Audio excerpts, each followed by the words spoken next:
जर तुम्हाला रिअल इस्टेटमधील व्यवहाराबद्दल संपूर्ण माहिती हवी असेल तर आमच्या चॅनलला सबस्क्राईब करा आणि नवनवीन व्हिडिओ अपडेट्स मिळवा।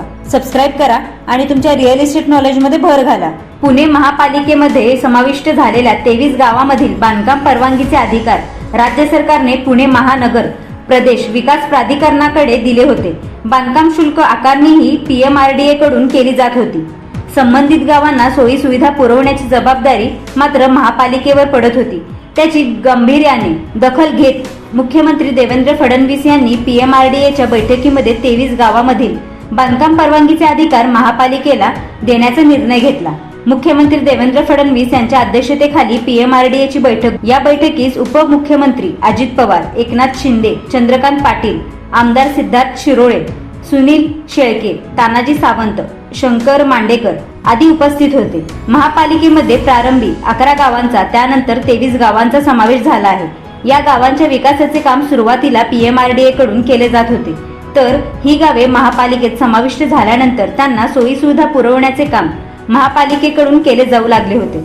दरम्यान संबंधित 23 गावांमधील बांधकाम परवानगीचे अधिकार मात्र PMRDA कडे ठेवले होते।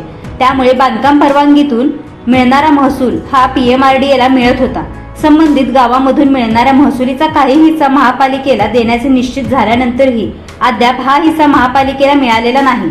PMRDA कडून बांधकाम परवानगी देताना रस्ते, पाणी, वीज, सांडपाणी वाहण्याची कुठलाही व्यवस्था न पाहता थेट बांधकाम परवानग्या दिल्या जात होत्या। त्यामुळे संबंधित गावामधील नागरिकांना सोयी सुविधांसाठी समस्यांचा सामना करावा लागत होता।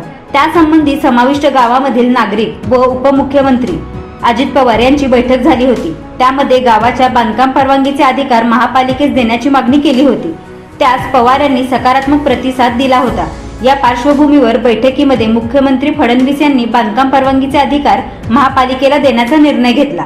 राज्य सरकारने 23 गावांमध्ये बांधकाम परवानगीचे अधिकार महापालिकेला दिले आहेत। यापूर्वी संबंधित गावामध्ये पायाभूत सुविधा नसतानाही तेथे बांधकाम परवानगी देण्यात आल्याने मोठ्या समस्या निर्माण झाल्या आहेत। यापुढे रस्ते, पाणी, वीज, सांडपाणी वाहिन्याची सुविधा उपलब्ध आहेत किंवा नाही याची खातरजमा करूनच बांधकाम परवानगी दिली जाईल।